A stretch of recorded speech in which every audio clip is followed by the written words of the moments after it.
राम साहब, सभी को भगवान देवनारायण और तेजा जी की नमस्कार। राम राम साहब। प्यारे साथियों, आज अभी सोशल डिस्टेंस का पूरा ध्यान रख रहे हैं हम, परंतु मास्क के द्वारा मैं ज़्यादा नहीं बोल पाऊंगा, इसलिए मैं मास्क का थोड़ा साइड में हटा करके आप लोगों से बात करता हूँ।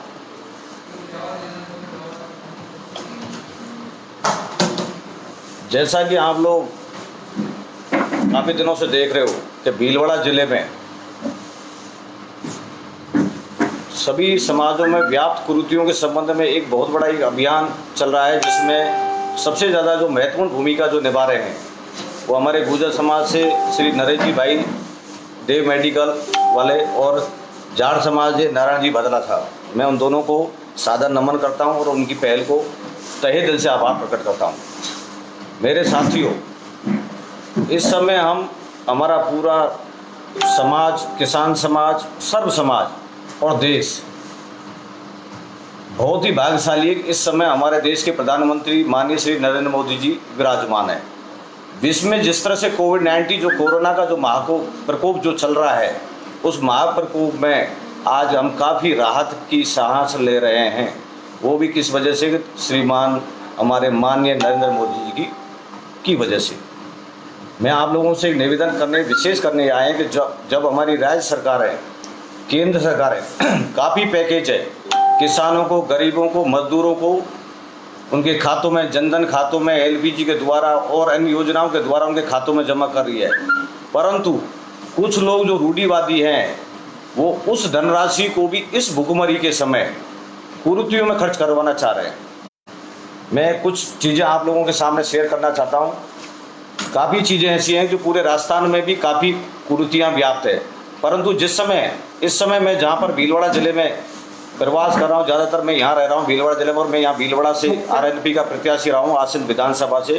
खासकर मेरी जो विधानसभा है उसमें जो सबसे बड़ी जो समस्या है वो है मृत्यु भोज, और जैसे राजस्थान के अन्य भागों में और दूसरी जगह बोलते हैं पितृ देवता। प्यारे साथियों, मैंने परसों आज से 3 दिन पहले एक गुर्जर समाज का कुरीतियों के संबंध में एक विश्लेषण निकाला था। गुर्जर समाज जो भीलवाड़ा का है पूरी साल भर में कितनी राशि कुरीतियों पर खर्च करता है। इसी तरह अकेले मैं किसी एक जाति का नेता की बात नहीं कर रहा, मैं एक गुर्जर जाति का मैंने विश्लेषण इसलिए दिया था कि कल हम किसी दूसरी जाति का विश्लेषण दें तो उनके समाज के हमारे खिलाफ आंदोलन खड़ा कर सकते हैं, विरोध कर सकते हैं कि साहब हम हमारी समाज के बारे में इस तरह की व्याख्या करने वाले आप कौन हैं। मैं कल एक हमारे यहाँ क्षेत्र में पप्पू महाराज हैं, जो पप्पू सेन है, वो पंडित की वेशभूषा में यहाँ पर तांत्रिक का काम करते हैं। हमने उससे बात की, क्योंकि मेरे को बात उसकी आवश्यकता क्यों करनी पड़ी कि जो लड़का मेरे यहाँ सर्विस कर रहा, लड़का की एजुकेशन बीटेक, मतलब बीटेक लड़के को भी उसने ऐसा माइंड वॉश किया कि उसका पिताजी उसको परेशान करता है आफ्टर ऑफ डेथ, मतलब मरने के बाद ही उसका पिताजी उसको परेशान कर रहा है। तो इस संबंध में मैंने उससे बात करी, भाई आपको किस महाराज, किस भोपा, किस तांत्रिक ने इसको ये चीज़ें बताई है। तो उसने मुझे बताया कि भाई साहब पप्पू महाराज है, चैनपुरा का रहने वाला। मैंने चलो उसका मोबाइल नंबर दीजिए। मैंने पप्पू महाराज से जो बात करी तो शुरू में महाराज जुजाड़ जी की बातें करता, लास्ट में महाराज ने ये एक्सेप्ट कर लिया कि हमारे द्वारा मनगढ़ंत बातें हैं और संसार में जुजाड़ नाम की कोई चीज़ होती है। मेरे साथियों, मैं आप लोगों से एक चीज़ पूछना चाहता हूँ कि संसार में मृत्यु के बाद कोई भी व्यक्ति इस पृथ्वी पर वापस नहीं आता। पुनर्जन्म के उदाहरण हमने शास्त्रों में, लेखों में जरूर सुने, परंतु हमारे जो लोग यहाँ पर एक ऐसी परंपरा भोपों के द्वारा, तंत्र विद्याओं के द्वारा, और कुछ लोग ऐसे हैं जो विद्वान पंडितों के रूप में ब्राह्मण जाति को भी बदनाम कर रहे हैं, वो जुजार की स्थापना कर रहे हैं कि आपको घर में कोई भी समस्या होती है, किसी भी तरह की, उसको कोई आर्थिक समस्या हुई, उसके किसी की तरह बेरोजगारी हुई, या अनफॉर्चुनेटली किसी का एक्सीडेंट हो गया या कुछ भी हो गया, तो यदि वो सीधा पंडित से बात करता है या उस भोपा से बात करता है तो वो डायरेक्ट कहता है कि आपके मरने वाले पिताजी, आपके दादाजी, आपका भाई जो मर गया है वो आपको परेशानी कर रहा है, आप उसका स्थान चबूतरा बनाइए, उसकी प्रसादी कीजिए। मतलब इस भीलवाड़ा की जिला की भाषा में उसको बोलते हैं जुझार की स्थापना। जुझार जो शब्द है मतलब ये होना चाहिए जो जूझ के मरता है वो जुझार होता है। भाई जो परंतु ये ना किसी से जूझ रहे, अमल खा रहे हैं, डोडा खा रहे हैं, उसके बाद मर रहे हैं, खुद से जूझ के मर रहे हैं, परिवार से जूझ के मर रहे हैं, फिर भी ये जुझार बन रहे हैं। ये किसी रण भारत में नहीं गए।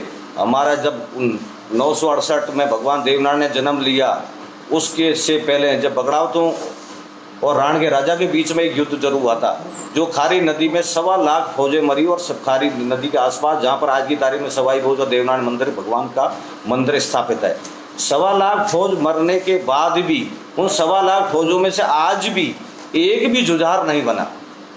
जो रण भारत युद्ध में अपने आप को शहीद हो गए, खप गए, उनमें से एक भी आज की तारीख में जुझार नहीं बना। और आज की तारीख में आम यहाँ व्यक्ति जो बहुत अच्छा है, जिसकी बहुत अच्छी इमेज है और वो समाज में अच्छी छवि रखता था, और यदि उसकी मौत होगी तो ये भोपाल लोग, तंत्र विद्या वाले और जो विद्वान पंडितों के रूप में जो अखंडता कर रहे हैं, बेचारे ब्राह्मण जाति को बदनाम करे ऐसे लोग हैं, जो उस बेचारे उन लोगों को एक स्थापना, उस जुझार की स्थापना करा देते हैं। मैं साथियों आप लोगों से एक जुझार के बारे में एक चीज़ कहता हूँ, आप लोगों ने इसका विश्लेषण किया होगा। मेरे पूरे भीलवाड़ा जिले में मैंने जो आज डाटा निकाला है, उसके हिसाब से कम 10,000 जुझार की प्रतिवर्ष स्थापना होती है, 10,000। और यदि 10,000 जुझार की स्थापना होती है, और यदि एक जुझार पर भी यदि वो व्यक्ति 10,000 रुपये भी खर्च करता है, तो ऑल ओवर जिले में 1 अरब रुपए की बर्बादी होती है। 1 अरब मतलब आप लोग समझिए 100 करोड़, यानी 10,000 लाख। इसी तरह से यदि हमारे यहाँ पर शराब का प्रचलन बहुत भारी मात्रा में, हमारे जो युवा जो साथी हैं, जितने भी युवा साथी हैं, वो कानून की पालना बहुत कम करते हैं, हेलमेट नहीं लगाते, नशे में गाड़ी का 4 व्हीलर 2 व्हीलर चलाते, तो मौत का जो आंकड़ा है ड्यू टू एक्सीडेंट, मतलब एक्सीडेंट की वजह से जो मौत का आंकड़ा है वो हमारी आसिन तहसील का सबसे ज़्यादा है। उन जो लड़के जो डेथ हो जाती है, एक्सीडेंट होके मरे जाते हैं, उनको भी यहाँ के लोग जुझार बना देते हैं। तो मेरा एक निवेदन है आप लोगों से विशेषकर कि जुझार की जो आप स्थापना कर रहे हो, अरबों रुपए पूरे भीलवाड़ा जिले में आप लोग खर्च कर रहे हो। काफ़ी लोग गुजरात और महाराष्ट्र जो बाहर रह रहे हैं, बेचारे उनको मजबूरी में अपना धंधा, अपना बिजनेस समय के अनुकूल नहीं होने के बाद भी उन लोगों की पूजा अर्चना करने आना पड़ता है। मैं आप लोगों से एक चीज़ कहता हूँ, किस शास्त्र में, किस पुराण में, गीता में, रामायण में, महाभारत, किस शास्त्र में, किस लेख में जुझार नाम की कोई चीज़ नहीं है। तो मैं एक चीज़ आप लोगों को विशेष बताऊँ, आप लोग ज़्यादातर यहाँ के लोग गुजरात और महाराष्ट्र में रह रहे हैं, बेंगलोर में रह रहे हैं, चाइना वगैरह, मतलब सब ऑल ओवर वर्ल्ड में भीलवाड़ा जिले का व्यक्ति मिलेगा। भीलवाड़ा जिले का व्यक्ति, आप लोग बाहर रह रहे हो, आप वहाँ पर देखिएगा आपको कोई जुझार नहीं मिल रहा, कोई फालतू की बीमारियाँ नहीं है। आप लोग यहाँ आने के बाद भी जुझार की स्थापना कर रहे हो और उस पर अरबों रुपए आप बर्बाद कर रहे हो। अरबों रुपए बर्बाद करें, उस पैसे को यदि हम हमारे समाज पर, हमारे देश पर, हमारे यहाँ के गरीब लोगों पर, मजदूर पर, आगे पड़ोस में जो बेचारा गरीब है उस पर खर्च करें, तो हमारी 1 साल में काया पलट हो सकती है। मैं एक चीज़ और आप लोगों से कहना चाहता हूँ, काफ़ी लोग ये जितने भी भोपा होते हैं, तंत्र विद्या करने वाले हैं और जो पाखंडी हैं, जो पंचांग लेके घूम रहे हैं, जिन्होंने शास्त्र की नॉलेज नहीं लेकर, शास्त्र की नॉलेज वाला व्यक्ति, शास्त्री जो आदिम होगा, वो कभी भी जुझार की बात नहीं करता, वो हमेशा शास्त्र की बात करता है। परंतु कुछ लोग ऐसे हैं जो शास्त्र की अनुभव नहीं रख करके भी बिना शास्त्र की नॉलेज के बेचारे व्यक्तियों को पंचांग को ध्यान में रखते हुए कहते हैं साहब पंचांग में लिखा हुआ है फलाने तुम्हारे पिताजी थे, वो मर गए और वो तुमको परेशान कर रहे, आपको उसकी स्थापना करनी पड़ेगी। किसी महिला के बच्चे नहीं हो रहे और बच्चा नहीं हो रहे, उसकी सास, उसकी ननद, उसके ससुर जी उस भोपा के, और यदि उस पंडित के पास जो शास्त्री जो उनके पास जाते हैं, साहब हमारी बहू के बाल बच्चे नहीं हो रहे, वो सीधा ही कहता है कि आपके पिताजी है या आपके जो जुझार है वो फोड़ा पाड़ रहे हैं, उनकी उनकी पूजा करो, अर्चना करो। फिर उसके बाद वो देवताओं के पूरे ब्रह्मांड में चक्कर लगा जाता है। एक दिन खाकल जी पे जाएंगे, माता जी पे जाएंगे, देवनारायण भी जाएंगे, तेजा जी पे जाएंगे। ये हमारे जो लोग देवता हैं, ये जुझारों की मान्यता नहीं है। तेजा जी हुए, देवनारायण हुए, माता जी, ये हमारे लोक देवता हैं। ये इस ओर अग्रेसित आदमी को नहीं करते, परंतु वो इनके चक्कर लगा लगा के वो लाखों रुपए बर्बाद कर देता है। और वो मुख्य धारा जो जिसको उसको डॉक्टर के पास जाना चाहिए वो वहाँ नहीं जाता है। मैं इसी संदर्भ में एक चीज़ और बताना हूँ, मेरे पूरे क्षेत्र में बहुत ज़्यादा यहाँ पर लकवाग्रस्त व्यक्ति है, जिसको इस क्षेत्रीय भाषा में कहते हैं कि माता जी की छाया पड़ गई। साहब क्या पड़ गई? माता जी की छाया। मैं एक चीज़ आप लोगों से पूछता हूँ, आप विज्ञान का युग है, माता जी की छाया क्या आधे शरीर पर ही पड़ेगी? माता जी यदि उस पर कोई इफेक्ट डालेगी, माता जी उस पर कोई प्रकोप डालेगी तो उसके पूरे शरीर पर डालेगी, न कि आधे शरीर पर। आधा शरीर आदमी का डैमेज कम होता है कि किसी भी ब्रेन की कोई नस दब जाती है और वो आदमी पैरालाइज हो जाता है।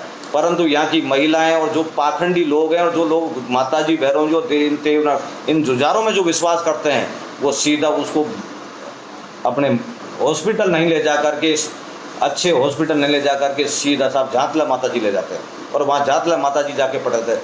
हजारों लोग हमारे झातला माता जी से डेड बॉडी के रूप में घर आते हैं और उसके बाद और काफ़ी लोग ऐसे हैं जो वहाँ से आज तक ठीक नहीं हो पाए और 10-10 साल तक पैरालाइज का व्यक्ति घरों में पड़ा हुआ और उसके वो अंतिम दौर तक वो बेचारा परेशान होकर मरता है। तो इतनी ज़्यादा हम लोग अंधविश्वासों में डूब चुके हैं। जुझार जो चीज़ है, मैं आप लोगों से आज मेरा कोई राजनीतिक उद्देश्य नहीं है, मैं आपको सामाजिक उद्देश्य की बात करना चाहता हूँ। मैं अब हमारे क्षेत्र में अति आ चुकी है, क्योंकि कोविड-19 कोरोना लॉकडाउन के बाद मेरे आसन्न विधानसभा के 30,000 व्यक्ति जो अप्रवासी थे, जो बेंगलोर, महाराष्ट्र, गुजरात, आपका मतलब विभिन्न प्रांतों में जयपुर वगैरह जो अपना बिजनेस करते थे या नौकरी करते थे, उन बेचारों सबको अपना मूल व्यवसाय, आपका धंधा, अपनी नौकरी छोड़ करके उनको अपने घर पे आना पड़ा। आज मैं एक चीज़ बताऊँ, मेरी विधानसभा, अकेली विधानसभा आसन्न में यदि 30,000 व्यक्ति अपना व्यवसाय धंधा छोड़ करके घर आ गए और 30,000 व्यक्ति में से एक व्यक्ति को भी यदि 10,000 सैलरी मिल रही है, तो आप उसका आंकलन लगाइए कि हमको प्रति मंथ एक महीने में कितना नुकसान हुआ। हमको 30 करोड़ रुपए प्रति माह का हमको नुकसान हो रहा है। हमारा बिजनेस सब ठप है, हमारे काम सब ठप हैं, हमारी अर्थव्यवस्था पूरी चौपट हो चुकी है। परंतु फिर भी हम लोग इस महीने में जैसा जुझार जी की स्थापना करनी है, माता जी की प्रसादी करनी है, छोरा की बोलारी बोल रखी है, उनकी गंजी करनी है, चोटी उतारनी है, जड़ूला उतारना है, साहब कुआ की प्रसादी करनी है, जीजी बाई की जामुना की सीख देनी है। इन चीज़ों में मैं आप एक चीज़ बताता हूँ, मैं आप लोगों को केवल मैं एक गुर्जर समाज का आपको डाटा बताता हूँ कि जो आप लोगों को कैलकुलेटर हो, और मैं किसी एक व्यक्ति, किसी अकाउंटेंट अच्छा से चैलेंज करता हूँ, मेरा डाटा गलत हो तो मेरी ज़िंदगी में मैं शकल नहीं दिखाऊँ। भीलवाड़ा जिले की अनुमानित गुर्जर समाज की जनसंख्या है लगभग 7 लाख, क्योंकि यहाँ पूरी लोकसभा में 3.25-4 लाख के करीबन गुर्जर मतदाता हैं। 7 लाख मतदाता के दौरान यदि एक परिवार में अपन 10 व्यक्ति को संयुक्त परिवार मान लें, तो इस तरह से यहाँ पर 70,000 संयुक्त परिवार है। 70,000 परिवारों में से प्रति वर्ष पूरे ऑल ओवर जिले में लगभग 10,000 बुजुर्गों की मौत होती है। उन 10,000 बुजुर्गों की जो मौत होती है, उन 10,000 बुजुर्गों का यहाँ पर जो मृत्यु भोजन का जो आयोजन किया जाता है, उस पर न्यूनतम 3 लाख रुपए का प्रति मृत्यु भोज का खर्च आता है।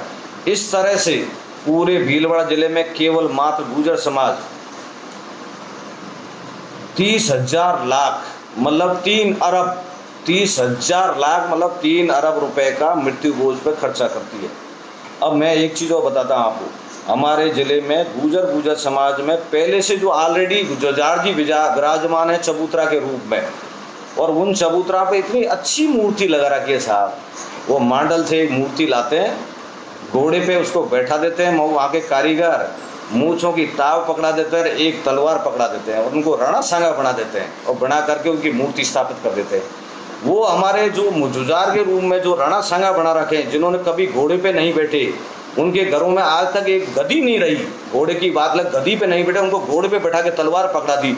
उन जुझारों की स्थापना है ऑलरेडी 20,000, और एक जुझार पे साल भर में एक व्यक्ति जो उसकी मतलब इधर जिस तारीख को वो जुझार की स्थापना हुई उसी तारीख को उसकी वर्षगांठ भी मनाई जाती है, हर वर्ष वर्षगांठ में, और हर वर्ष की वर्षगांठ पर उसके कम से कम 20,000 रुपये खर्च होता है। इसी तरह 20,000 जुझार पे यदि एक जुझार पे यदि गुर्जर समाज 20,000 कर रहा है, तो पूरे जिले में 40 करोड़ रुपए की व्यर्थ धनराशि, जिसको 4,000 लाख जुजार पे खर्च करा, जो संसार में इस नाम की कोई चीज़ ही नहीं है। एक चीज़ में साथियों आपको एक जो जिले में कुल जो हमारे यहाँ है नए जुजार कैसे बनते हैं, हमारे यहाँ पर करीबन एवरेज पूरे ज़िले में गुर्जर समाज के 500 युवा वृद्धजन, कोई लाइट से चिपक गया, कोई मोटर से चिपक गया, कोई मोटर से एक्सीडेंट हो गया, कोई 500 की कैजुअलिटी प्रति वर्ष है, जो विश्व हमारे हिंदुस्तान का सबसे बड़ा आंकड़ा है। वो 500 व्यक्ति मरने के बाद हमारे लोग 100% उनको जुजार के रूप में स्थापित कर देते हैं।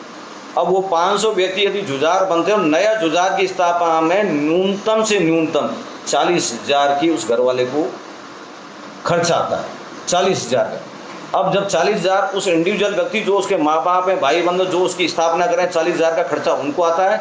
इसके अलावा यदि वो शादीशुदा है तो उसके ससुराल वाले उसको कपड़े लाते हैं, उसके नन्हे वाले कपड़े लाते हैं। तो मतलब ऑल ओवर वो जुजार की जो स्थापना पे हमारा 1 लाख रुपए प्रति जुजार पे खर्च होता है। और मैं तो न्यूनतम मानता हूँ यदि 500 जुजार पे यदि 40,000 भी खर्च हुआ तो 2 करोड़ का रुपए की राशि, मतलब 200 लाख रुपए का जुजार गुर्जर समाज हर साल स्थापित करता है, जिसको एक व्यर्थ की राशि पे खर्च कर रहा है। साथियों मैं एक चीज़ और बताना चाहता हूँ, गुर्जर समाज में जो है कुल शिशु दर, मतलब बच्चे जो होते हैं लड़का और लड़की, वो एवरेज 15 से 20,000 है। 15 से 20,000 है। 15 से 20,000 में से मैं कह रहा हूँ यदि उनमें से केवल 10,000 बच्चों की भी चुगली और मुंडन संस्कार किया, और एक मुंडन संस्कार पे हमारे बच्चे पे 50,000 रुपये खर्च होता है। मुंडन संस्कार में भीलवाड़ा जिले के, चुगली के भीलवाड़ा जिले के लोग समझ रहे हैं, परंतु आउट ऑफ भीलवाड़ा जिला और दूसरे हमारे स्टेटों को नहीं समझा। मैं आप लोगों को ये कहना, मुंडन संस्कार होता है कि उसके बच्चे के जो कपड़े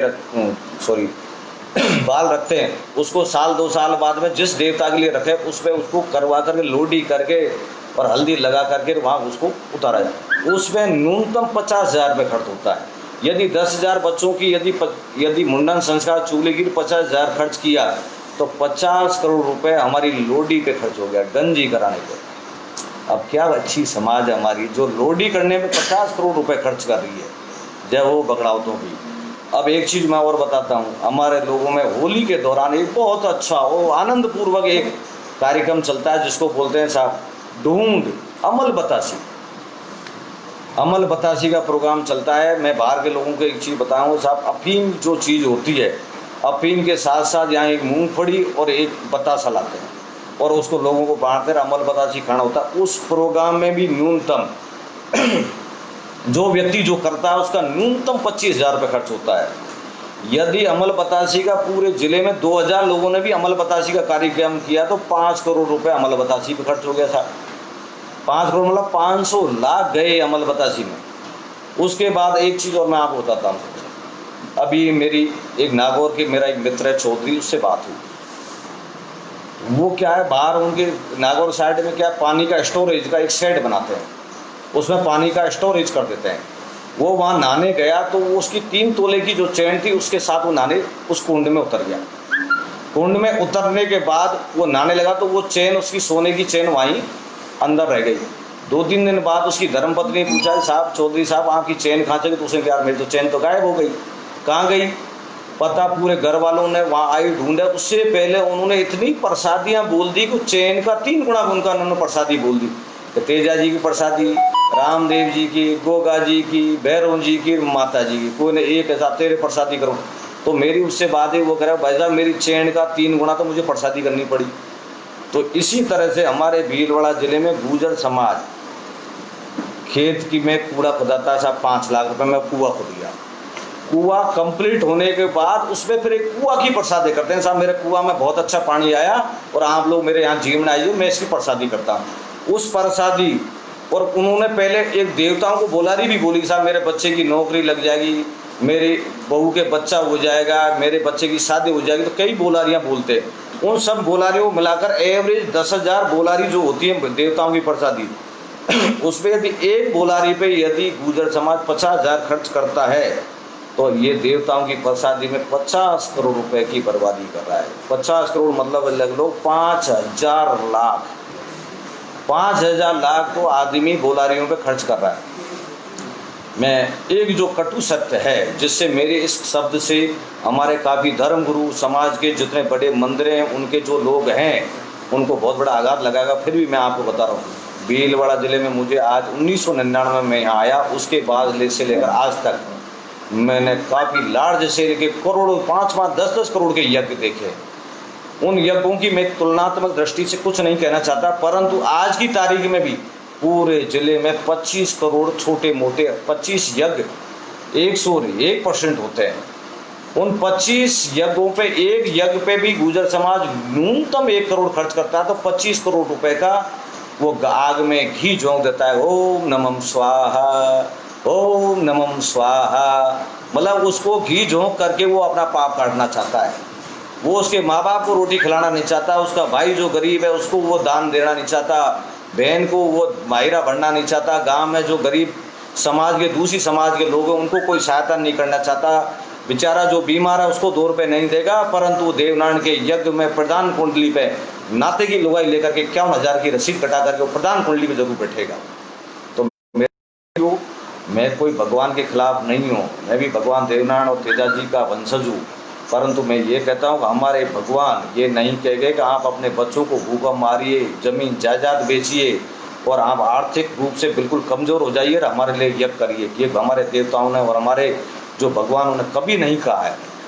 साथियों, मैं एक चीज़ और बताता हूँ, सबसे बड़ा जो हमारे यहाँ का जो सबसे बड़ा जो घातक जो एक बीमारी है, और मैं आज पूरे ज़िले के में यदि कोई सुनता हो और आप लाइव देखते हो और या मेरा लाइव, मैं हमारे ज़िले के जितने भी वर्तमान विधायक, वर्तमान MP और एक्स विधायकों को मैं आज एक विशेष मेरा हाथ जोड़ के निवेदन है, यदि आप जनता से वोट लेते हो और इन जनता के बारे में आप कुछ भी थोड़ा बहुत भी दर्द है, तो मैं आज जो डाटा बता रहा हूँ इसमें आप लोग मंथन करो और प्रशासन पर दबाव बढ़ाओ और इस पर रोक लगाइए।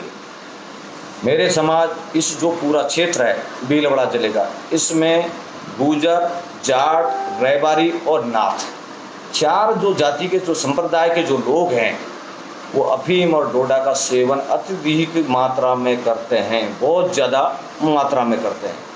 इन 4 समाज के जो लोग हैं वो एक वर्ष में 1 अरब रुपए की अमल खाते हैं। कितने की? 1 अरब रुपए की। मैं एक चीज़ आप लोगों को बताना चाहता हूँ, लोग कहेंगे आपका डाटा फर्जी, 1 अरब कैसे हो सकता है।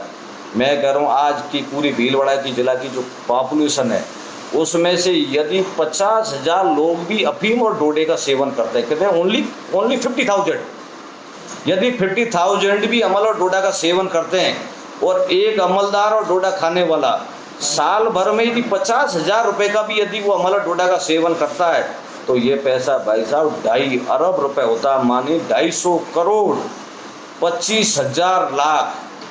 मतलब जिस जिले में 4 जातियां विशेषकर गुर्जर, जाट, नाथ और रैबारी 2.5 अरब रुपए की अमल और डोडा खा जाते हैं, और आप कहते साहब माँ के तो बच्चे ही नहीं पढ़ पा रहे, हम तो गरीब हैं, हमारी KCC जमा नहीं हो रही, मुझे सुनार से गहना लाए वो जमा नहीं हो रहा, मेरा दास जी का जो नुक्ता किया था मैं मेरे सेठ जी से जो सामान लाया उसका पैसा नहीं चुक पा रहा, तो आपका भगवान भी भला नहीं कर सकता। तो मैं आप लोगों से एक विशेष निवेदन करना चाहता हूँ, विशेषकर सर्व समाज, जुजार की जो समस्या है वो अकेले किसी गुर्जर, जाट या रैबारी या नाथ वगैरह इनकी नहीं है। जुजार की जो समस्या है उसमें हमारे जैन धर्म के लोग भी बेचारे परेशान हैं, क्योंकि उनकी महिलाएं हिंदू कम्युनिटी की, जैन धर्म भी एक हिंदू धर्म का ही भाग है, परंतु उनकी जो महिलाएं यदि हमारी महिलाओं से, जो हिंदुओं के जो जुजार बैठा है उनकी महिलाओं के संपर्क में आती हैं, वो आपस में बातचीत करती हैं, वार्तालाप करती हैं, कहती हैं साहब हमारा पहले घर में बहुत बड़ी समस्या थी, परंतु हमारे दादाजी पिताजी उनको हमने स्थान बैठा दिया, जुजार बना दिया, उसके बाद हमारे घर में शांति हो गई।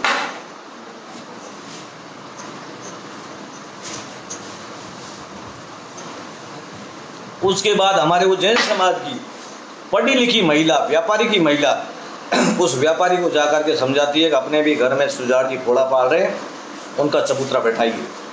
और हमारा वो जैन समाज का पढ़ा लिखा व्यक्ति बेचारा सब समझ रहा है कि महिला झूठ बोल रही है, जुजार नाम की कोई चीज़ नहीं होती है, परंतु वो उसकी घर में शांति, महिलाओं से पीछा छुड़ाने के लिए वो शांतिपूर्वक घर में शांति चाहने के लिए वो जुजार की स्थापना कर देता और एक नई रॉयल्टी जुजार को वो अनंत रूप से चालू कर देता है। मैं एक चीज़ पूछता हूँ साहब, जुजार को मैं आज एक चीज़ बताता हूँ। जुजार आज की तारीख में सरकार के विभिन्न विभाग हैं जो हमसे परोक्ष या परोक्ष रूप से टैक्स वसूल करते हैं, जिसमें हम ग्रामीण परिवेश में यदि कोई पत्थर की चढ़ाई का पत्थर तोड़ रहा है, अभी तो चलो नदी से रेती बंद होगी, पहले रेती भरते थे, तो रॉयल्टी का ठेकेदार आता है, एक ट्रॉली पर 250 रुपये वो रॉयल्टी वसूल करता।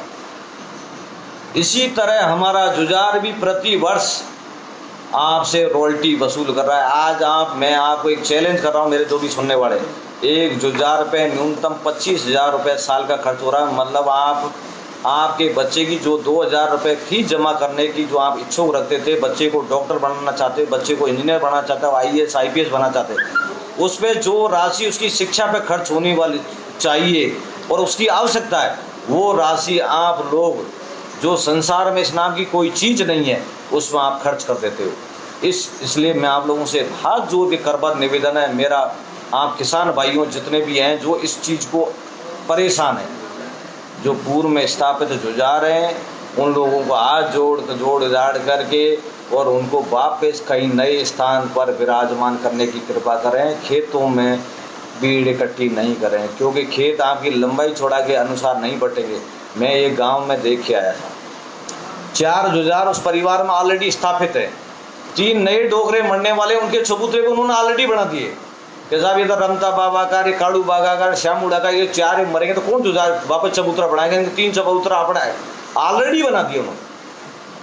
और सबसे बड़ा दुर्भाग्य एक और चीज़ देखिए, पुरुष तो जुझार जो बन रहा नहीं, यहाँ तो महिलाएं भी माँ सती का रूप धारण कर रही है, मतलब कोई लेडीज भी मर गई। मेरे सबसे बड़ी जो संकट की बात बता दूँ, रावत समाज जो बेचारा देश के लिए हमेशा सेना के रूप में हमारे दुश्मनों के लिए हमेशा कट्टे दांत चबाता है, सेना में सबसे बड़ा यदि इस क्षेत्र में योगदान है तो मेरे रावत समाज का है। उनके बेचारे घरों से, हर घर में फौजी है जो बॉर्डर पर तैनात है हमारी और आप सबकी सुरक्षा के लिए।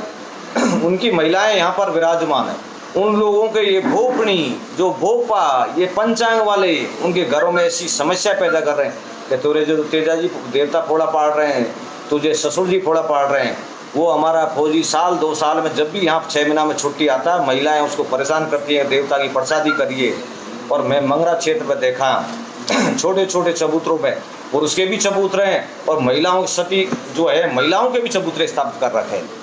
तो मेरे जो भी हैं किसान भाइयों, मैं आप लोगों से हाथ जोड़ के करबद्ध निवेदन करना चाहता हूँ, इस समय संसार में धन की बहुत ही कमी आ चुकी है, लोगों के रोजगार छिन चुके हैं, लोग भुखमरी की ओर अग्रसित हो रहे हैं। मैं एक चीज़ पूछता हूँ, आप लोग माननीय प्रधानमंत्री नरेंद्र मोदी के भरोसे कब तक रहोगे? मोदी जी का एक लक्ष्य है, और उन्होंने लास्ट टाइम एक कहा था लॉकडाउन 4 के दौरान कि मेरे किसान भाइयों, मेरे देश के भाइयों, मित्रों, साथियों, हमारे देश को आत्मनिर्भरता की ओर ले जाना है। किसकी तरफ? आत्मनिर्भरता की। आत्मनिर्भरता का मतलब है आप हमारे यहाँ पर देश में प्रोडक्शन करिए, देसी सामान हमारा जो देश में पैदा हो रहा है, देश में जो मैन्युफैक्चर हुआ उसको ही उपभोग करो। परंतु आप लोग निर्भरता, आत्मनिर्भरता की बजाय आप तो जुझार की स्थापना कर रहे हो। मोदी जी ने जो पैसा आपको 500 रुपये जनधन में डाला, हमने जो गैस के पैसे आपको 2-2 हज़ार रुपये वो डाले, आप उसको निकाल करके सीधे हिसाब मांगे तो भाई प्रसादी करनी पड़ेगी, दाल बाटी जीवन नहीं आना पड़ेगा। अरे आप लोगों को पैसे आपके खाते में इसलिए डाले कि आप संकट, इस कोरोना के संकट में आपके परिवार को भुखमरी से बचा सको, परंतु आप उस पैसे का दुरुपयोग कर रहे हो। जब आप पैसे का दुरुपयोग कर रहे हो, नरेगा में जा रहे हो, दिन भर वहाँ तप रहे हो, उस पैसे को भी आप दुरुपयोग कर रहे हो, इन कुरीतियों में खर्च कर रहे हो, तो आपको नरेंद्र मोदी ज़्यादा दिन आगे नहीं ले जा सकता। एक दिन आपका अंत आएगा और आप हमारी सरकार को और हमारे देश को, अधिकारियों को गालियाँ दोगे कि साहब आप हमारी रक्षा नहीं करें। आपकी जो कमजोरी, आपकी भूखमरी और आपका जो शरीर की अक्षमता है, उसके जिम्मेदार आप खुद हो। इसलिए मैं आप लोगों से विशेष निवेदन करता हूँ। मैं चुनाव के दौरान मेरे तेजा जी के वंश जाटों में गया, वहाँ पर भी मैंने देखा मेरी उम्र के लड़के अफीम खा रहे हैं, डोडा खा रहे हैं। शर्म आनी चाहिए हम आज के नौजवानों को, जो हमारे माँ बापों ने हमको किस प्रेरणा के अनुसार हमको पढ़ाया लिखाया, और वो हमसे क्या आशा कर रहे हैं हम अफीम और डोडा खाएंगे। 100-100 ग्राम अमल को वो कच्ची को निकल रहे हैं। तो मैं आप लोगों से निवेदन करना चाहता हूँ कि आप इस तरह की कुरीतियों से दूर रहिए। ये कुरीतियाँ आपको खोखली करती जा रही है। मुझे एक चीज़ बताइए, एक व्यक्ति भोपा जी हैं, हमारे पंडित जी महाराज हैं, मस्जिदों के मौलवी हैं, पादरी हैं, बहुत बड़ी बड़ी एक टीम है। ये जो हमारे देश में जो लोग कहते हैं हम 6 महीने पहले की बता देंगे और 6 महीना बाद की बता देंगे, इन सब लोगों को कोरोना के बारे में पता क्यों नहीं लगा कि देश में दिसंबर, जनवरी, मार्च के महीने में कोरोना नाम की बीमारी आएगी और जो हमको लॉकडाउन कर देगी, हमारी ट्रेन को बंद कर देगी, रेल को बंद कर देगी, हर चीज़ को बंद कर और स्वयं हमको भी लॉक इन कर देगी। जब इन लोगों को कुछ पता ही नहीं है कि इस देश में, संसार में, इस मानव जाति में आपको कल क्या होने वाला, परसों क्या होने वाला, तो आप इन लोगों की झूठी बातों पर विश्वास क्यों करते हो? मैं आपको एक उदाहरण बताता हूँ। जहाजपुर तहसील के मेरे किसान भाई मीणा जाति के कभी कोई 2-3 बच्चे वहाँ पर कहीं गए होंगे गुजरात, तो उनका एक्सीडेंट हो गया पालनपुर गुजरात के एरिया में और वो वहाँ पर कैजुअलिटी होगी, बेचारे उनकी ऐसा अनिवार्य मृत्यु हो गई। कुछ 2-4 साल बाद उनके घर में से भोपा कुछ पंचांग वाले लोगों ने महिलाओं को, परिवार को इस तरह का डिस्टर्ब किया कि आपके तो जो मरे हैं उनकी आप जोत लाइए, उनको जुजार की स्थापना करिए, तभी जाकर के आपके घर में शांति होगी। वो बेचारे, उनके घर में उनका एक बुजुर्ग बहुत शंकर भगवान का इतना भक्त, मैं कह रहा हूँ इन जुजारों, इन भोपाओं कुछ पता नहीं, उस व्यक्ति को अंतरात्मा की सब गति पति थी। घर से जब वो लोग जोत लेके जा रहे, भाव खेलने वाले भोपा साथ जा रहे, भोपड़ियाँ साथ जा रही, तब उस आदमी ने मना किया था कि आप कोई मत जाइए, आप भी जुजार बनोगे। उन्होंने उनके दादाजी की बात नहीं मानी और दादाजी ने उनमें से एक बेटे को जबरदस्त रोक लिया और वो लोग सब गए और रतनपुर बॉर्डर के आसपास उनका एक्सीडेंट हुआ और जो भाव खेलने वाले, जुजार और भोपड़ियाँ थी, साकड़ फेंकने वाले, वो भी सब मारे गए वहाँ। तो मैं एक चीज़ कहता हूँ, जो तुमको कह रहा है फोड़ा पाड़ रहे हैं, मैं जुजार बता रहा हूँ, उस खुद की मौत आ रही है, उसको ही पता नहीं मैं जुजार, तो मेरी जाके मत। मैं एक चीज़ मैं आपको ही बताऊँ, 2009 की बात है, मैं कोटा में था, तो मेरे बनेड़ा तहसील के कुछ व्यक्ति कोटा के महाराज भीम सिंह हॉस्पिटल में जोत लेने आए। साहब हमारा एक आदमी यहाँ मर गया था, उसकी हम जोत लेने आए। तो मैं वहाँ कोटा ही था, तो वहाँ पर जब वो जोत लेने लगे तो पुलिस ने उनको अरेस्ट कर लिया। उनका मेरे पास फोन आया कि भाई साहब हम कोटा आए हुए थे, हमको पुलिस ने अरेस्ट लिया। मैंने पूछा भाई क्या प्रॉब्लम हुई? कि साहब हम जोत लेने आए तो पुलिस वालों ने नहीं लेने दी और हमको अरेस्ट कर लिया। मैं वहाँ गया तो वहाँ का जो हमारा भीम सिंह हॉस्पिटल में चौकी इंचार्ज था, मेरा थोड़ा उससे मिलना जुलना पड़ता। मैंने उनकी कही भाई साहब इनकी प्रॉब्लम है और ये थोड़ी सी मानसिकता की प्रॉब्लम है, ये लोग ऐसा मानेंगे नहीं। उन्होंने की चलो ठीक है। मैं उन भोपाओं जो सांकड़ फेंक रहे, भाव खेल रहे, धूपड़ा जला रहे, उनके साथ साथ अंदर हॉस्पिटल में गया। मैंने उनसे पूछा मरा? कि साहब 2004 में मरा। कब मरा? 2004 में। कैसे मरा? रावत भाटा में कंप्रेसर चलाता था, जो कंप्रेसर फट गया तो वो घायल हो गया। घायल हो गया तो उसको कोटा के महाराज भीम सिंह हॉस्पिटल में एडमिट करा दिया। वो उसका घायल अवस्था में उसकी मृत्यु हो गई। 2004 के मरे हुए व्यक्ति की उसकी वो लोग जोत लेने के लिए 2007 में गए। साहब कब गए? 2007 में, नहीं सॉरी 2009 में जोत लेने गए। 2009 में यदि वो जोत लेने गए तो मैंने वो खेलते खेलते वो वार्डों में चक्कर लगाते लगाते एक ऐसे वार्ड में जहाँ पहुँचे जहाँ बोर्ड पे एक शिलालेख उद्घाटन पत्रिका लगी हुई थी। उस पर लिखा माननीय श्री शांति धारीवाल जी नगरीय विकास मंत्री के कर कमलों द्वारा इतनी तारीख 2000 इतनी को उद्घाटन किया गया। साहब अंदर हम उस वार्ड में घुस गए। अब वो भोपा उसमें पलंग को ढूंढते रहे, लास्ट में एक पलंग पकड़ लिया। साहब ई पे मरा है दूर। वो पलंग को मैंने उसकी जो मैन्युफैक्चरिंग डेट देखी तो वो मैन्युफैक्चरिंग डेट भी 2007 की। ठीक साहब, मतलब वार्ड भी 2007 में बना, उस पर जो पलंग था वो भी 2007 में। और भोपा जी कह रहे हैं कि ठाकुर डोगरा आदमी कब मरा? 2004 में। अब ये चीज़ कौन सी लॉजिक है? 2004 में मरने वाला व्यक्ति 2007 के वार्ड में पलंग पे कैसे जोत मार सकती है? मैंने भोपा जियों से बाहर गए, भोपा जी ताकत झूठा कलंक है। जब वार्ड 2007 में बना, पलंग 2007 में फैक्ट्री ने बनाया तो ये आदमी इस वार्ड और इस पलंग में 2-4 साल 3 साल पहले कैसे मर गया? साहब मेरी बात को नहीं सुने तो जोत को रख करके बनना मांगे, जुजाड़ जी की स्थापना होगी। जुजाड़ जी आज भी विराजमान है, समय समय पे वो रॉयल्टी उनसे परिवार वालों से ले रहे हैं। मैं आप लोगों से एक चीज़ ही कहना चाहता हूँ, मेरी कल पप्पू महाराज से वार्तालाप हुई और उसका एक ऑडियो वायरल हुआ, काफ़ी लोगों ने उसको सुना, काफ़ी लोगों ने मेरे से बातचीत की, भाई साहब बहुत बढ़िया किया। काफ़ी लोगों ने मुझे गलत भी कहा कि भाई साहब आप लोगों ने ब्राह्मण जाति के खिलाफ बोला। अरे भाई ये पप्पू महाराज और ये तांत्रिक विद्या वाले अखंडी पाखंडी किसी जाति के नहीं होते हैं, ये लोग हर जाति में मिलेंगे। आज हमारी गुर्जर जाति में खूब भोपाल खूब गुजरों को पागल बना रहे, सांकड़ फेंक रहे। तो इसी तरह जब पप्पू महाराज सेन समाज का है, उसका काम क्या शास्त्र का काम है? और मैं करूँगा तो ब्राह्मण ही हो। हमारे ब्राह्मण हमारे देश की एक रीढ़ की हड्डी है जो हमको शिक्षा की और ज्ञान की ओर अग्रसित करते हैं।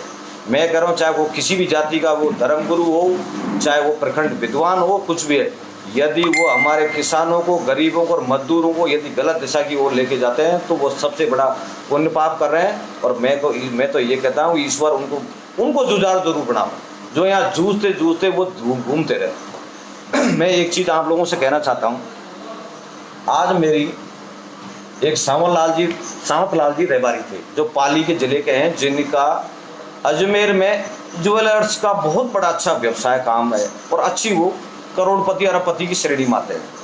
मेरी उनसे कोई भी जानकारी नहीं थी। वो ऑडियो वायरल हुआ और वो सावंत जी क्या है 4-5 दिन पहले उनके कभी कोई पूर्व में उनके पिताजी एक्सपायर हो गए होंगे, तो उनके पिताजी की मूर्ति स्थापना करने के लिए वो पाली आए।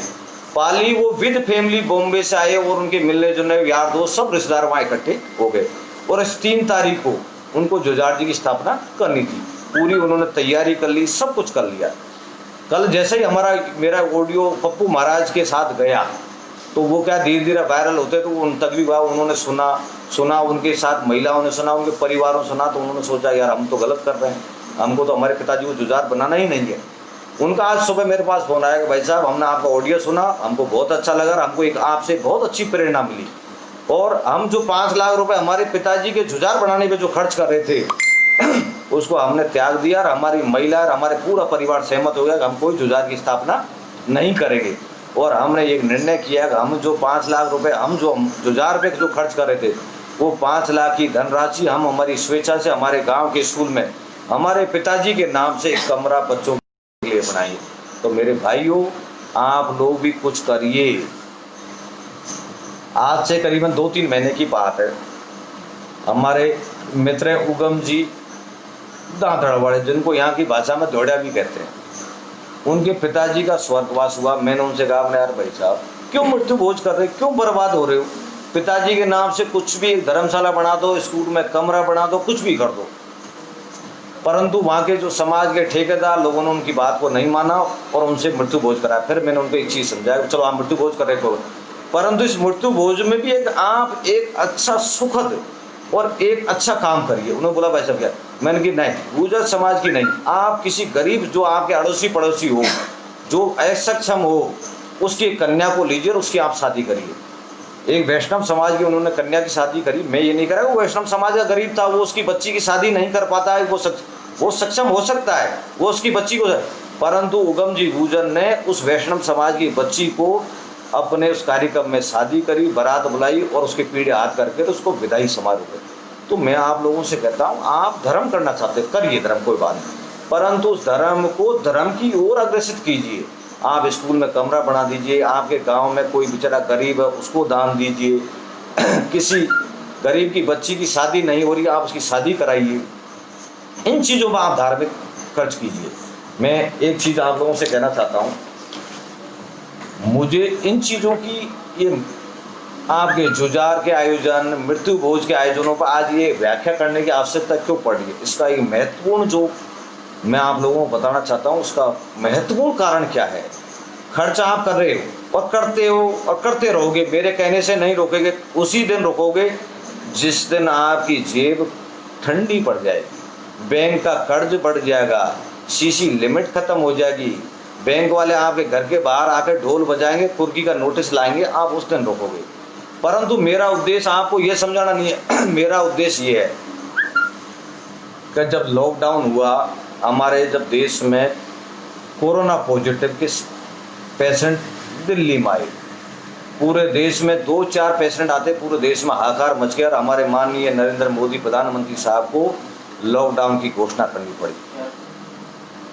जमाती लोग, तलबी लोग ये भी धार्मिक आयोजन कर रहे थे और इन्होंने एक बहुत बड़ा, ये जमाती लोगों ने एक धार्मिक आयोजन किया और उसमें 3-4 हज़ार लोगों की, वहाँ लोगों की भीड़ उन्होंने दिल्ली में बुलाई और वहाँ काफ़ी दिनों तक रहे और उनमें कोरोना पॉजिटिव 1-2 व्यक्ति प्रवेश कर गए।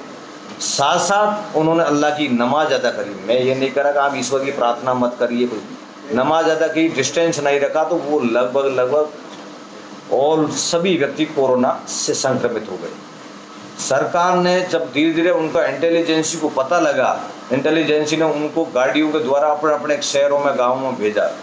वो लोग पहुँच गए, राजस्थान में जयपुर आ गए, टोंक में आ गए, कोटा में आ गए, विभिन्न स्थानों पर वो जमाती और तलबी पहुँच गए और वो कोरोना पॉजिटिव। आज उन्होंने हमारी देश की ऐसी स्थिति कर दी कि जो देश में कोरोना का लॉकडाउन प्रथम चरण में ख़त्म होने वाला था, जो आज हम अंतिम चरण में भी जूझ रहे हैं। तो मैं मेरे किसान भाइयों और ख़ासकर गुर्जर जाट, मैं आप लोगों से एक विशेष निवेदन करना चाहता हूँ। आप कहते हो हम राष्ट्रभक्त हैं, आप राष्ट्रभक्त हैं, सेना में आपकी बहुत बड़ी भूमिका है और देश को आज़ाद कराने में भी आप लोगों की बहुत बड़ी भूमिका रही है। आप लोग इस तरह के धार्मिक पाखंडी आयोजन करके, और एक भी आयोजन में एक भी कोरोना पॉजिटिव आ गया और वो उसने पूरी पंगत जो आपकी लग रही है, आपका खाना जो बना रहे हैं, आप लोगों को जो इकट्ठे करो, उनमें यदि एक को भी संक्रमित, तो वो चैन एक इतनी लंबी बन जाएगी कि हमारी किसान जाति तो खत्म होगी जो होगी, परंतु आप हमारे देश को बहुत बड़े संकट में डाल दोगे।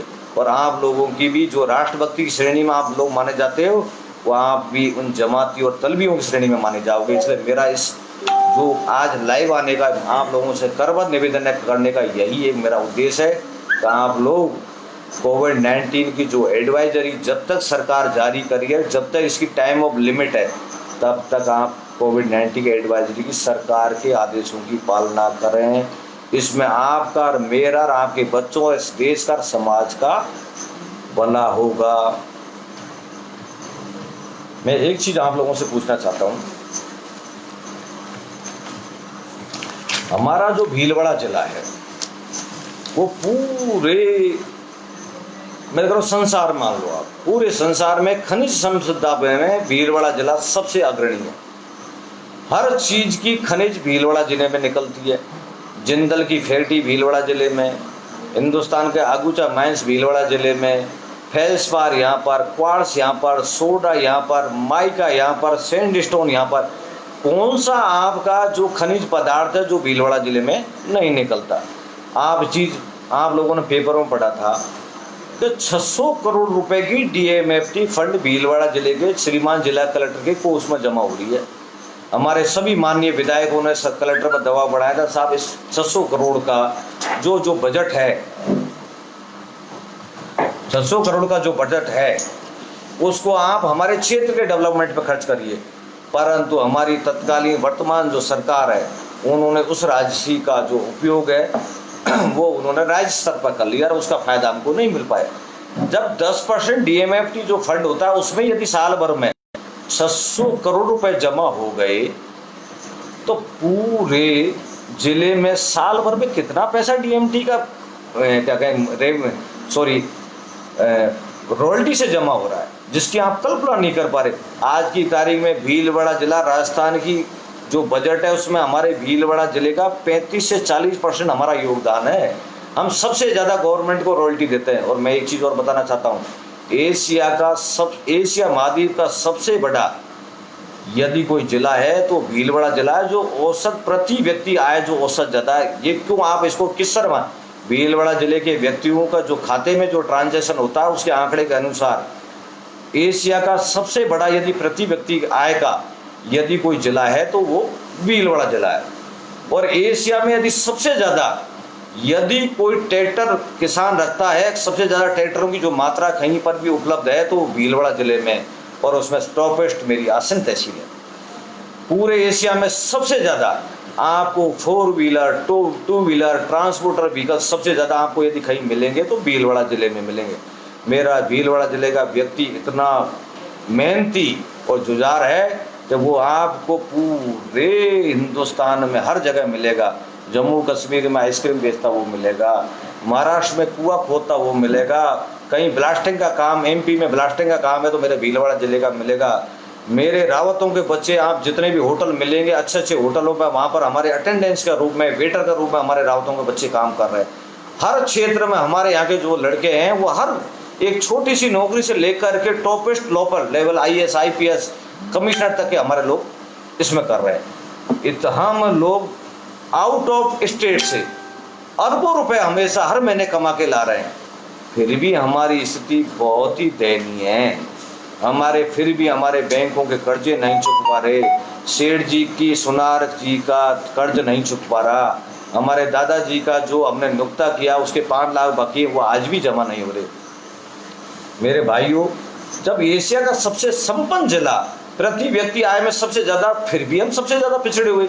आज की तारीख में यदि कहीं सामाजिक लेवल पे देखते हैं तो ऑल पूरे वर्ल्ड में, हिंदुस्तान में सबसे यदि कुरीति में सामाजिक यदि पिछड़ा हुआ व्यक्ति, यदि पिछड़ा हुआ कोई जिला कहलाता है तो भीलवाड़ा जिला कहलाता है। तो हमको ये कलंक धोना है और हमको मुफ्त आराम में इन सामाजिक कुरीतियों को छोड़ करके हमारे बच्चों को पढ़ाना है। और हमारी जो धनराशि है, जो हमारी 80% धनराशि हमारी कुरीतियों पर खर्च हो रही है, उसका पैसा हमको सदुपयोग करना है, जिससे कि हमारे देश का, हमारे क्षेत्र का और हमारे समाज का विकास हो। मैं साथियों एक चीज़ और आपको बताता हूँ, खासकर गुर्जर समाज से। हमारे गुर्जर समाज में माननीय रामचंद्र जी पाटिल सिंह जी वर्तमान में मौजूद है।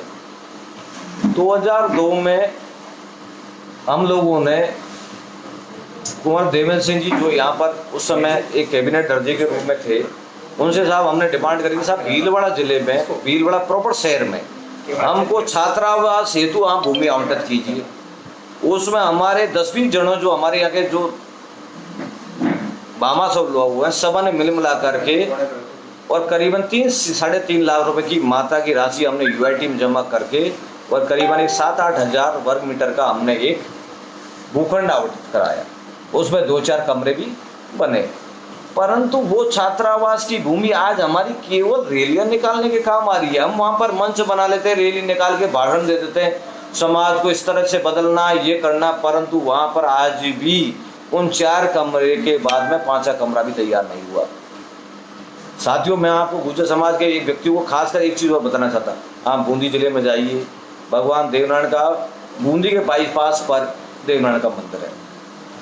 आपके वहाँ पर खैराड़ में, बूंदी में भी मृत्यु बोझ बहुत ज़्यादा होते थे, परंतु वहाँ के गुर्जर समाज के लोग, विशेषकर हमारे देवाजी ने पूरा प्रयास करके वहाँ पर मृत्यु बोझ प्रबल डंडा के बंद में बंद किया। आज की तारीख में उस गुर्जर समाज का जो देवनारायण भगवान का जो मंदिर है उसमें 450 रूम बन गए और हमारे वहाँ पर करीबन 500 बच्चे वहाँ पर स्टडी कर रहे हैं। आप टोंक में जाइए, हमारा छात्रावास है, उसमें करीबन कितने बच्चे वहाँ स्टडी कर रहे हैं। जयपुर जाइए, मैं आज एक चीज़ बताता हूँ, श्रीमान राजेश पायलट साहब जब जिंदे थे उस समय सवाई भोज में भी उन्होंने 10 रूम छात्रावास वाले दिए थे, वो आज भी हमारे कोई काम नहीं आ रहे। हमारे माननीय विधायक JR कठाना जी बांदी कोई, उनकी पहल से सब समाज के, पूरी सर्व समाज के सहयोग से आज आप देखिए महावीर कैंसर हॉस्पिटल के पास में गुर्जर छात्रावास Rajesh Pilot charitable memorial trust बना हुआ है। बांदी को जाइए आप, वहाँ हॉस्टल बना हुआ है और आज वो हमारे जयपुर में कोई व्यक्ति जाता है उसको ठहरने, और हमारे बच्चे जो वहाँ शिक्षा ग्रहण कर रहे हैं उनको वहाँ काम आ रहा है और वो बहुत ही उत्तरोत्तर वृद्धि की तरह वो काम कर रहे हैं। तो मैं आप लोगों से निवेदन कर रहा हूँ, आप लोग शिक्षा की ओर अग्रसित क्यों नहीं हुए? जो समाज 5 अरब रुपए कुरीति पे खर्च करता है, 5 अरब का मतलब होता है ऑक्सफोर्ड यूनिवर्सिटी जैसी हम 5 यूनिवर्सिटी खड़ी कर सकते हैं। आप उस पैसे को, मैं एक चीज़ और कड़वा सत्य कहना चाहता हूँ, माननीय धीरज जी हमारे विधायक महोदय, कोटड़ी में आज से 4 साल पहले हमने 23 करोड़ का 4 भुजा जी के मंदिर की स्थापना करी। और भाई साहब 4 भुजा जी मंदिर की स्थापना कैसे हुई? 4 भुजा जी कोटड़ी के मंदिर पे पुराना मंदिर था, पुराने मंदिर को नए मंदिर के रूप में परिवर्तित करने के लिए वहाँ के पंडितों ने, शास्त्री लोगों ने कि साहब पाती उतारेंगे। क्या उतारेंगे? पाती। और जिस जाति की पाती निकलेगी वही जाति मंदिर को बनाएगी। बेतुकी बात। सभी जाति के लोग वहाँ इकट्ठे हो गए और साहब वहाँ से 4 बजा जी के वहाँ रख रखा के उन्होंने थाली पे एक पाती ली।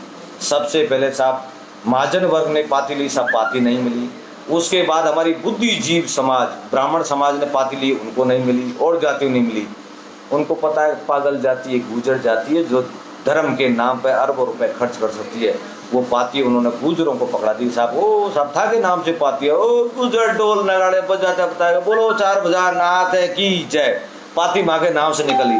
और कोटड़ी का गुजर 21 साल तक बेचारा गरीब गुजर जो झोंपड़ी में रहता, वो 2100 रुपये हर साल जमा करके और मंदिर की तैयार किया गया।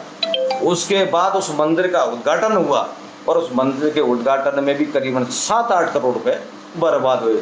40 से 60 हजार लीटर दूध का खर्चा हुआ। नालियों में दूध बहता रहा। समाज के लोग लड़ते रहे। मेरे आदर्श माननीय श्री सचिन पायलट साहब उद्घाटन करने आए। उनकी शिलालेख पट्टिका को समाज ने तोड़ दी और समाज में 2 टुकड़े हुए। और उस 2 टुकड़े की वो 4 बजा मंदिर की स्थापना और वह इस यज्ञ की वजह से श्रीमान धीरज जी गुजर को चुनाव हारना पड़ा। मैं ये नहीं कह रहा कि धीरज जी गुजर को चुनाव हारना क्यों पड़ा। मेरे गोपीचंद जी मीणा भी मेरे खास दोस्त है, ऐसी कोई बात नहीं। परंतु आप लोगों की यदि समाजोकृति की ओर धकेलोगे तो उसका दुष्परिणाम आपको भी मिलेगा और उसका आपको भुगतना पड़ा।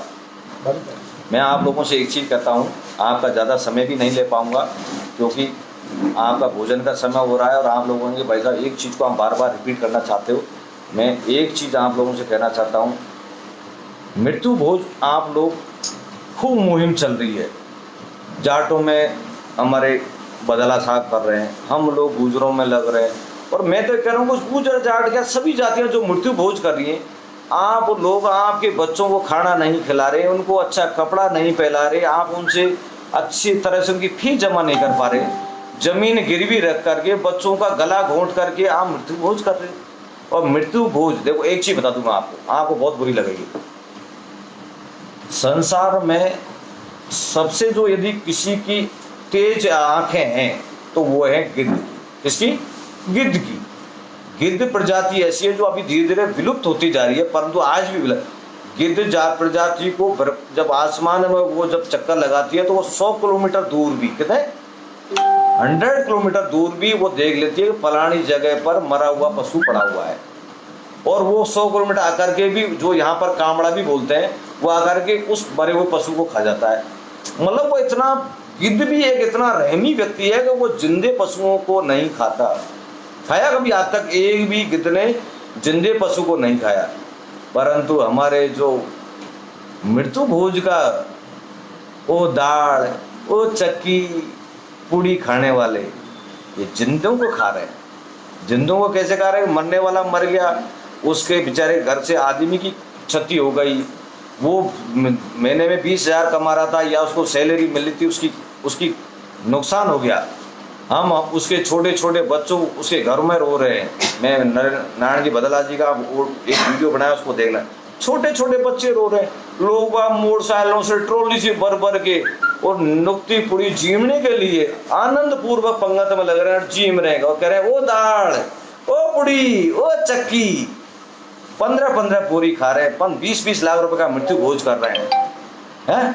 और उसमें आप माहिरा कर रहे हो, महिलाओं का टीका कर रहे हैं। मैं आज एक चीज पूछता हूँ सभी समाज के लोगों से, क्या टीका सिस्टम पुरुष का होता है या महिला का होता है? टीका शब्द की परिभाषा ये है कि जो व्यक्ति, हमारे दादाजी खत्म हो गए तो उनके जो ज्येष्ठ पुत्र हैं, जो सबसे बड़े बेटे हैं, उनको एक पगड़ी का सिस्टम होता है जिसको पगड़ी दस्तूर बोलते हैं, जिससे कि कल लोग मानते हैं कि ये घर का कर्ता के रूप में ये आदमी स्थापित होगा। परंतु यहाँ तो महिला मर रही है, उसकी भी पगड़ी बांध रहे। वारे बगड़ा, बताओ क्या आनंद की अनुभूति हो रही। नहीं साहब पगड़ी टीका तो करेंगे। अरे तुम कहाँ के राजा महाराजा हो, तुमको कहाँ का राज मिल रहा है, कहाँ का दरबार मिल रहा है जो तुम पगड़ी दस्तूर कर रहे हो। बीच में हमारे माननीय अर्जीराम जी ने एक मुहिम चलाई थी कि भाई झगड़ा कम करो, नाता कम करो। इस झगड़ा नाते को जो बाहर के लोग लाइव पे हैं वो नहीं समझ पा रहेंगे। मैं इसमें ज़्यादा चढ़, लोगों ने 1-2 महीना तक उनकी बातों को माना और उसके बाद भी उनको भी कह दिया वो बेईमान आदमी, पैसा खा गया और बदनामी कर करा करके उनकी भी दुकान बंद कर दी, बदनामी कर दी, और समाज जो मुख्य धारा की ओर जाना चाहिए था वो भी नहीं जा पाया। तो उससे क्या, जो आदमी आपके लिए दिन रात मेहनत कर रहा है आप उसको भी बदनाम करके, और तो तुम्हारे लिए मेहनत करने वाला कौन आएगा? क्या वापस आप चाहते हो देवनारायण भगवान जन्म ले? मैं कह रहा हूँ मुझे ऐसे अशब्द शब्द नहीं बोलने चाहिए, क्योंकि देश पूरा संसार कोरोना से पीड़ित है, परंतु मैं आज एक कड़वा सत्य कर रहा हूँ, ये कोरोना भी तुम्हारे भगवान देवनारायण के रूप में आया है। जब से कोरोना आया किसानों का तेजाजी रूप में, ये तुमको एक अच्छी सबक दिलाने आए हैं, तुम्हारी औकात दिखाने आए हैं कि तुम लोग मानव जाति के, तुम लोग जो खर्चा कर रहे हो, गरीब की बड़ी मजाक कर रहे हो, गरीब को परेशान कर रहे हो, गरीब का धन लुटा रहे हो, वो तुमको औकात दिखाने आए हो। अपनी औकात में रहो, खर्चों में कटौती करो, नहीं तो तुम्हारे बाल बच्चे भूखे मर जाएंगे। 2 महीने से किसी दास जी का नुकसान नहीं हुआ, कोई से किसी जुझार की प्रसादी नहीं, किसी भी ब्याण जी का वहाँ पर बांगड़ा हॉस्पिटल में ऑपरेशन नहीं हुआ, किसी में डाकण नहीं आई, किसी में चुड़ैल नहीं आई, कोई भूतनी नहीं आई, ना किसी का हार्ट अटैक हुआ। क्यों भाई 2 महीना में कहाँ गई तुम्हारे ये चुड़ैल डाकण भूतनी? आप लोग समझदार व्यक्ति हो। जब 2 महीना के लॉकडाउन में आपका ऑल ओवर, यदि हम बात करें किसान जाति का, तो ऑल ओवर किसान जाति का भी मैं करूं, केवल अकेले गुजरों की बात करता हूं, गुजरों का 2 महीने के अंदर अंदर 500 करोड़ की बचत हुई है। कितने की?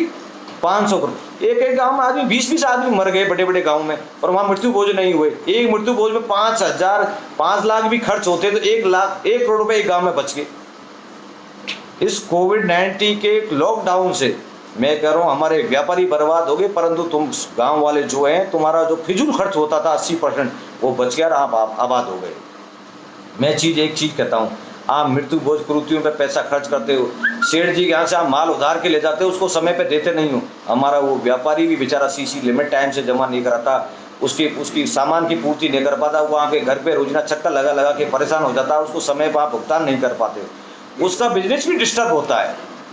मैं आप लोगों से निवेदन, मैं खासकर व्यापारियों से भी इस फेसबुक के माध्यम से आपसे निवेदन करना चाहता हूँ, जो व्यक्ति जुजार, माताजी, बैरोन जी, तेजाजी, देवनारायण जी, प्रसादी ने भगवानों को बदनाम करके जो खर्च कर रहा है, दास जी का नुक्ता में सामान आपसे उधार मांग रहा है, आप उसको उधार मत दीजिए, परंतु आप भी जुजार बन जाओगे। उधार देते देते एक दिन आपकी स्थिति होगी कि आप बैंक की सीसी लिमिट जमा नहीं कर पाओगे, आपका सामान बिकेगा और आपको भी जुजार होना पड़ेगा, क्योंकि उसके दास जी का नुक्ता तो तुमने करा दिया, उसको देना तुमको है ही नहीं है। वो 2000 के नोट आकर के आपको दिखा देगा, आप ज़्यादा कहोगे तो आपसे कहा पैसे खा थोड़े रहे हैं, हम दे देंगे, खा के नहीं भग रहे, परंतु ऐसा लग रहा है कि आप सेठ जी के पास रिजर्व बैंक का बहुत बड़ा खजाना है, जो सेठ जी रोज ने उधार देते रहेंगे। मैं एक चीज़ कहता हूँ, लोग 5-5 लाख रुपए के गहने लटका के बैठे हुए हैं, 2-2, 3-3 किलो की कड़ूली गुजरियाँ पैरों में लटका के बैठी हुई है। ऐसा लग रहा है जब मारुति का अलाइनमेंट सेट हो रहा है, जब कड़ूली उतरगी तो वह चला ही नहीं जाएगा। ये 2-2, 3 किलो की कड़ियाँ जो पहरा करके पुरुष पहन के देखो, एक दिन खेत में काम करके देखो, आपको चला नहीं जाए। तो थोड़ा सा आप लोग गहने के प्रति भी अपने कम करो। मैं और मेरे साथियों, मैं एक चीज़ और आपको बताना चाहता हूँ, खासकर विशेषकर गुर्जर समाज आज विगत 15 साल से आरक्षण प्राप्त करने के लिए मार खा रहा है। 73 व्यक्ति हमने शहीद करा दिए समाज के लिए, 73 व्यक्ति, 73। हजारों मुकदमे लग गए, हजारों मुकदमे आज भी हमारे पेंडिंग है। मैं तो धन्यवाद दूं माननीय कर्नल साहब को कि उनकी छाती धन्य हो गए, इतने मुकदमे उन पर दर्ज होने के बाद भी आज भी वो समाज के लिए अग्रसर है और अपने आप को जुझार के रूप में, मतलब एक सेना के रूप में खड़े हुए हैं। इतनी उम्र होते भी आज भी वो संघर्ष कर रहे हैं। जो व्यक्ति आपके लिए, लाखों व्यक्तियां रेल की पटरियों पर बैठ गए, हाईवे जाम कर दिया, हमने हमारे देश के खिलाफ आंदोलन कर दिया, जनता को परेशान कर दिया, जनता को हमसे काफ़ी परेशानी हुई, और एक दिन ये हुआ कि गुर्जर जाति को क्रिमिनल मानने लगे लोग आकर राष्ट्र, और माननीय सुप्रीम कोर्ट ने कहा था राष्ट्रीय शर्म। हमको इतना बड़ा नुकसान होने के बाद भी हम आरक्षण की 5% की भूमिका तक पहुंच पाए, पर अपरोक्ष रूप से लागू हो गया। जो अभी भी कोर्ट में लंबित है।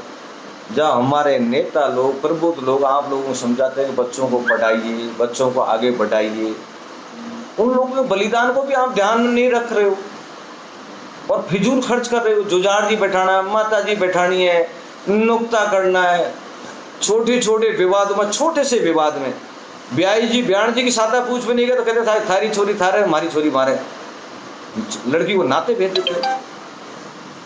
ऐसे से भी मैंने ये तांत्रिक विद्या वाले गोपा और लोग ये देखे मैंने, साहब बच्ची के बाल बच्चों नहीं कहते ये छोरी के पैर में पग फेरो खराब है, ये तो था घर में आई जब से था को विनाश करने आई, उस बच्ची को टॉर्चर करके बेचारे को दूसरी जगह जाना पड़ता है। तो मैं आप लोगों से कहता हूँ, मेरा हाथ जोड़ के करबद्ध निवेदन है, मेरा इस फेसबुक लाइव पर आने का कोई मकसद ये नहीं है कि मैं आपको लज्जित कर रहा हूँ, किसान जाति को या गुजरों को या जाट को या नाथ को या रेवारी को। मैं आपको एक कड़वा सत्य बोल रहा हूँ, आप इसको, मैं तो आप लोगों को कहता हूँ, आप ये कुरीतियाँ मेरे हाथ जोड़ के आपसे निवेदन है, 1 साल के लिए छोड़ दो। कितने साल के लिए? 1 साल के लिए। 1 साल में आप लोगों की काया पलट नहीं हो जाए, आप लोगों का आर्थिक विकास नहीं हो, आपके बच्चे नौकरियां प्राप्त नहीं कर लें, आपके बच्चों का शारीरिक विकास नहीं बढ़े, आपका मानसिक विकास नहीं बढ़े, तो मेरी शकल पर दुख देना। 1 साल बाद यदि 1 साल के अंदर आप में कोई अचीवमेंट नहीं आओ, आप में कोई प्रोग्रेस नहीं हो, और मैं बता दूं आप में प्रोग्रेस होगी तो हमारे व्यापार भी में प्रोग्रेस होगी, क्योंकि वो भी साउंड हो गए। 1 साल बाद आप वापस चालू कर देना। मेरा हाथ जोड़ के निवेदन है, आप लोग जब तक ये कोविड-19 की एडवाइजरी है तब तक तो आप इन धार्मिक आयोजनों, ये जुझार जी, माता जी, बैरों जी, ये छोरा की लोडी करानी, टाँट गंजी करानी, जामुड़ा की सीख, कूड़ा की सीख, इन लोगों को तो बंद कर दो साहब। ये राष्ट्र हित के लिए कह रहा हूँ मैं आप लोगों से, और राष्ट्र हित के साथ साथ आपके परिवार के हित के लिए भी कह रहा हूँ। मैं एक चीज़ आप लोगों से कहना चाहता हूँ, कुछ लोग मेरे से फ़ोन आएगा, भाई साहब हम बंद नहीं करेंगे तो आप हमारा क्या कर लोगे। तो मैं ये उन लोगों से एक चीज़ कहना चाहता हूँ, मृत्यु भोज निषेध अधिनियम 1956 से 1960 के बीच में बन चुका है, और अफीम और डोडा का सेवन तो NDPS एक्ट में अपराध है, जिसमें जमानत भी नहीं है और आदमी को जेल की हवाई खानी पड़ेगी। मैं इस फेसबुक के माध्यम से उन लोगों से जरूर कहना चाहता हूं जो मैं व्यक्तिगत रूप से जानता हूं, जो डोडा अमल गुजर जाट रेवारी नाथों में घर घर जा कर के तागड़ी से तोल करके उनको बैठकों में अमलदारों, ठीक है मैं मानता हूं जो आज अमल डोडा खा रहा है उसकी आदत पड़ी, आप उसको सीमित कर दीजिए, उस तक सीमित कर दो कि भाई धीरे धीरे इसको कम करो, परंतु आप नए बच्चों मत से खाओ, ले चौगला तू पी ले भैया, तक डोडा खा, इन नए बच्चों। और मैं खासकर जो अमल डोडा बेच रहे हैं, जो एक 750 करोड़ की इंडस्ट्री बना रखी है उन्होंने, अपना कम से कम ज़्यादा होंगे 100 आदमियों ने 750 करोड़ का बिजनेस बना रखा, जो 750 करोड़ हमारे भीलवाड़ा जिले के वो ले जा रहे हैं और खर्च कर रहे हैं। उनको मेरी चेतावनी है कि आप लोग 5-10 दिन में अपनी दुकान समेट लो। बाकी मुझे मुँह ज़बानी याद है कि करेड़ा में कौन कौन बेच रहे हैं, आसिन तहसील में कौन बेच रहे हैं, और उनको मैं एक ही व्यक्ति को इंडिविजुअल जानता हूं, और उनसे फर्जी ग्राहक बनवा करके माल मंगवाएंगे और उनको पुलिस में अरेस्ट कराएंगे, और वो NDPS एक्ट में जिंदगी भर जेल में सड़ेंगे। मैं आप लोगों को खुली चेतावनी दे रहा हूँ, ये इसलिए मैं आप लोगों से कर रहा हूँ, आप आपड़ा कोई उधार पाती हो तो 10-15 दिन में समेट लो और इसको बंद कर दो। सबसे बड़ा दुर्भाग्य इस बात की कि हमारा प्रशासन भी इन चीज़ों को रात दिन देख रहा है, और ऐसे से भी ताज्जुब है कि यहाँ के जो काफ़ी लोग ऐसे हैं जो गवर्नमेंट में अधिकारी हैं, पुलिस में अधिकारी हैं, और उनके परिवार में आदमी की मौत होने के बाद वो भी अमल डोडा खिला रहे हैं। नेता भी हमारे लोग ऐसे हैं जो उनके परिवार में कोई चीज़ की डेथ हो रही है तो वो भी अमल डोडा खिला रहे हैं। मतलब हमारा, मेरी एक समझ में नहीं आ रही है, ये कोई बिहार बना रखा कानून नाम की कोई चीज़ है या नहीं है।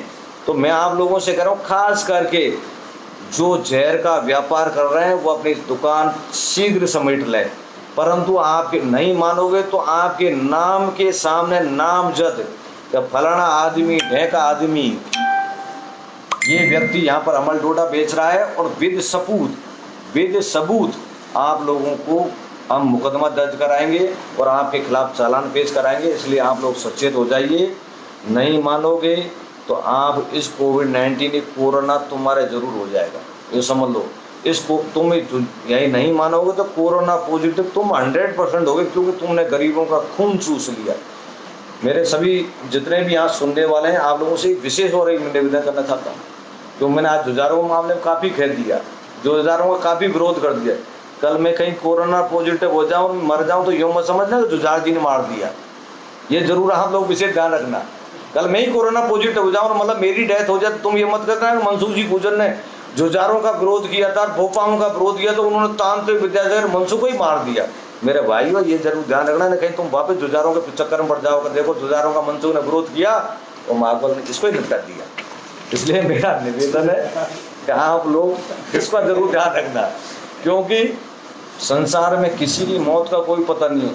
पता नहीं मैं कल एक्सीडेंट होके ही मर जाऊं, कोई जरूर नहीं भाई। आप यूँ मत समझना है कि जुझार जी ने मार दिया मनसूख को। मेरी मौत उसी दिन आएगी जिस दिन मुझे ईश्वर मारेगा। मैं विशेष एक चीज़ और आपको लास्ट में एक चीज़ कहना चाहता हूँ। हमारी राज्य सरकार है, हमारी केंद्र सरकार है, जो कोविड-19 के दौरान जितनी भी एडवाइजरी जो जारी करी है, आप उसका प्यार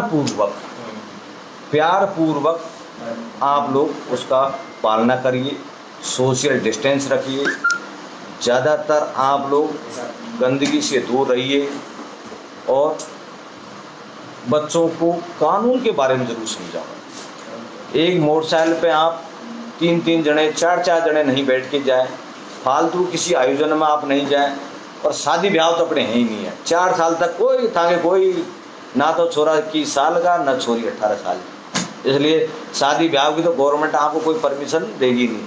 और छाने छोके थाने करे तो मोरिया भी घने फूटेंगे, देख लीजिए। हाँ, पहले तो बाल विवाह में तुम अंदर नहीं गए भाई, अब परमानेंट फिट हो गई। भोपा जी फिट, पतड़ा जो उसका मुहूर्त निकालने वाला वो फिट, टेंट वाला फिट, हलवाई फिट, सब फिट हो जाओगे। इसलिए ब्याह का तो कोई निमंत्रण देना ही मत कि साहब हमारे छोरा छोरी का ब्याह है, ताकि छोरा छोरी के ब्याह तो 5 साल बाद ही होंगे, क्योंकि आपने सब पहले ही बाल विवाह कर चुके हैं। और मैं आप लोगों से लास्ट मंथ में एक चीज़ ही कहना चाहता हूँ, मेरे द्वारा आपको कहीं कोई मेरे वाक्यों से शब्दों से किसी भी जाति को ऐसा लगता हो यार हमको ये हमारे के लिए ये सूटेबल नहीं है, तो भैया मेरी बात मुझे वापस कर देना। आप आराम से नुक्ता चालू रखो, आराम से जुझार बैठाओ, गंजा करो, टकली करो, थाकी इच्छा जो था करो। मेरा आपसे निवेदन है, मैं मजबूरन होकर के, क्योंकि आज के तारीख में जितने लड़के हमसे रात दिन मिलते हैं वो कहते हैं भाई साहब इस समय बहुत बड़ा संकट पैदा हो चुका, हमारे पास खाने के लाले पड़ने वाले हैं, हमारी गाड़ियों की किस्त जमा होने वाली है, हमारा रोजगार छिन चुका है। तो भाई साहब हमारी कुरीतियों को बंद कराओ जो हम कल संघर्ष कर चुके हैं। और इसी वजह से हम आप लोगों से, किसानों से सबसे निवेदन करना चाहते हैं कि आप ये जुझार नाम की बीमारी को और मृत्यु भोज को, गिद्ध के भोजन को जरूर सेवन नहीं करें। जो मृत्यु भोज करेगा और मृत्यु भोज का सेवन करेगा वो गिद्ध की परिभाषा में माना जाएगा। अंत में सभी भाइयों को राम राम सा, बहुत बहुत धन्यवाद। जय हिंद, जय भारत, वंदे मातरम, जय श्री राम।